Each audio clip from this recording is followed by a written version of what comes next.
Hi friends, ಇವತ್ತು ಮೆಹಂದಿ ಹೇಗೆ ಕಲಿಸೋದು ಅಂತ ಅಂದ್ಬಿಟ್ಟು ಹೇಳ್ತಾ ಇದ್ದೀನಿ. ನೋಡ್ಬೋದು ನೀವಿಲ್ಲಿ ಹೇರು ಎಷ್ಟು ಬೇಗ ಗ್ರೋತ್ ಆಗುತ್ತೆ ಅಂತ. ಈ ಥರ ಕಲಿಸೋದ್ರಿಂದ ಕೂದಲಿಗೂ ತುಂಬ ಚೆನ್ನಾಗಿರುತ್ತೆ. ನೋಡಿ, ಟ್ರೈ ಮಾಡಿ ನೋಡಿ, ನಿಮ್ಗೆ ಹೇಗೆ ಅನಿಸುತ್ತೆ. ನಂದು ಕೂದಲು ಬೆಳೆಯೋದು ಸ್ಟಾಪ್ ಆಗಿತ್ತು, ಬಟ್ ಇವಾಗ ಗ್ರೋ ಆಗ್ತಾಯಿದೆ. ಇದು ನ್ಯಾಚುರಲ್ ಮೆಹಂದಿ, ನೀವು ಯಾವುದಾದ್ರೂ ತೊಗೊಳ್ಳಿ. ನಮ್ಮ ಹೇರ್ಗೆ ಅಡ್ಜಸ್ಟ್ ಆಗೋ ಥರದ್ದು ಯಾವುದಾದ್ರು ಸರಿ, ಹಿಮಾಲಯ, ಐಸ್, ಹೆನ್ನ ಈ ಥರ ನ್ಯಾಚುರಲ್ ಮೆಹಂದಿನ ಬಳಸ್ಬೋದು. ನನ್ನ ಹೇರ್ ಅಡ್ಜಸ್ಟ್ ಆಗೋದನ್ನು ನಾನು ಬಳಸ್ತೀನಿ. ನಿಮ್ಗೆ ಯಾವುದು ಅಡ್ಜಸ್ಟ್ ಆಗುತ್ತೆ ಅದನ್ನು ಬಳಸಿ. ನಾನಿಲ್ಲಿ ಐಸ್ ಮೆಹಂದಿ ಬೆಳೆಸ್ತಾ ಇದ್ದೀನಿ. ಅದು ಕಲರ್ ಚೆನ್ನಾಗಿ ಬರುತ್ತೆ. ಮತ್ತೇನಂತ ಹೇಳಿದ್ರೆ, ಇವಾಗ ನೀರಲ್ಲೇ ನಾನು ಕಲಿಸ್ತಾ ಇರೋದು. ಒಬ್ಬೊಬ್ಬರು ಮೊಟ್ಟೆ ಎಲ್ಲ ಹಾಕ್ತಾರೆ, ಮೊಟ್ಟೆ ಸಹ ಹಾಕ್ತೀನಿ ನಾನು. ಬಟ್ ನಾನು ಜಾಸ್ತಿ ನೀರಲ್ಲೇ ಕಲಿಸೋದು, ಯಾಕಂದರೆ ನನಗೆ ಸ್ವಲ್ಪ ಶೀತ ಇದೆ, ಅಲರ್ಜಿ ಟೈಪು. ಹಾಗಾಗಿ ಮತ್ತು ನೋಡಿ, ಇದು ಸಾಸಿವೆ ಎಣ್ಣೆ. ನನಗೆ ಮೆಹಂದಿ ಹಾಕಿದ್ರೆ ಆಗಲ್ಲ, ಹಾಗಾಗಿ ಮೆಹಂದಿಗೆ ಸ್ವಲ್ಪ ಸಾಸಿವೆ ಎಣ್ಣೆ ಬಳಸ್ಕೊಳ್ತೀನಿ.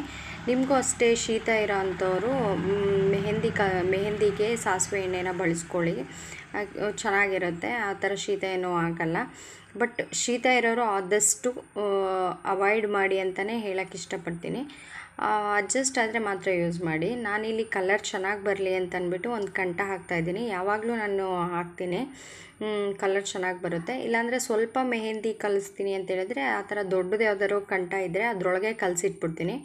ಇದನ್ನ ಒಂದು ನೈಟ್ ಫುಲ್ ಬಿಡ್ತೀನಿ ನಾನು ಕಲಸಿದ್ಮೇಲೆ.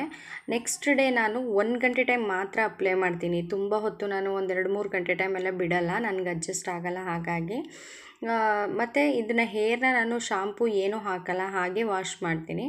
ವಾಶ್ ಮಾಡಿ ಚೆನ್ನಾಗಿ ಒಣಗಿದ ಮೇಲೆ ನಾನು ಇಮಿಡಿಯೇಟು ಆಯಿಲನ್ನು ಹಚ್ಬಿಡ್ತೀನಿ.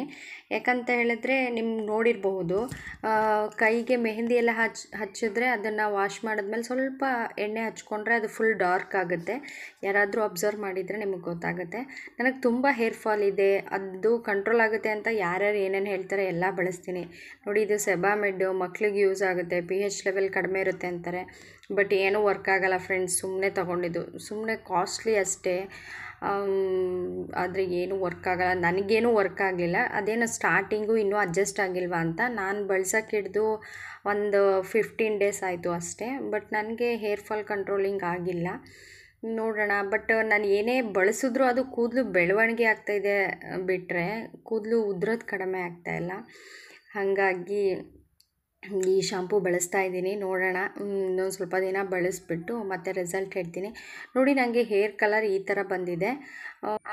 ನೀವು ಹೇರ್ ಬೆಳೆದಿದೆಯಾ ಇಲ್ವಾ ಅಂತ ನಿಮಗೆ ಗೊತ್ತಾಗೋಗುತ್ತೆ. ಹೇರ್ ಬೆಳೆದ್ಮೇಲೆ ಅಲ್ಲಿ ಸ್ಟಾರ್ಟಿಂಗ್ ವೈಟ್ ಹೇರ್ ಸ್ಟಾರ್ಟ್ ಆಗುತ್ತೆ, ಇನ್ನು ಮಿಕ್ಕಿದ್ದೆಲ್ಲ ಬ್ರೌನ್ ಕಲರ್ ಇರುತ್ತೆ. ಹಾಗಾಗಿ ನಿಮಗೆ ಗೊತ್ತಾಗೋಗುತ್ತೆ. ಮತ್ತು ಇನ್ನೊಂದು ಏನಂದರೆ, ನಾನು ಕೂದಲು ಬೆಳೀತಾ ಇದೆಯಾ ಇಲ್ವಾ ಅಂತೇಳ್ಬಿಟ್ಟು ಇದು ಜೂನ್ ತಿಂಗಳಲ್ಲಿ ಕಟ್ ಮಾಡಿದ್ದು. ಆಗಸ್ಟಿಗೆ ನಂದು ಕೂದಲು ಇಷ್ಟು ಬಂದಿದೆ ನೋಡಿ. Thank you friends.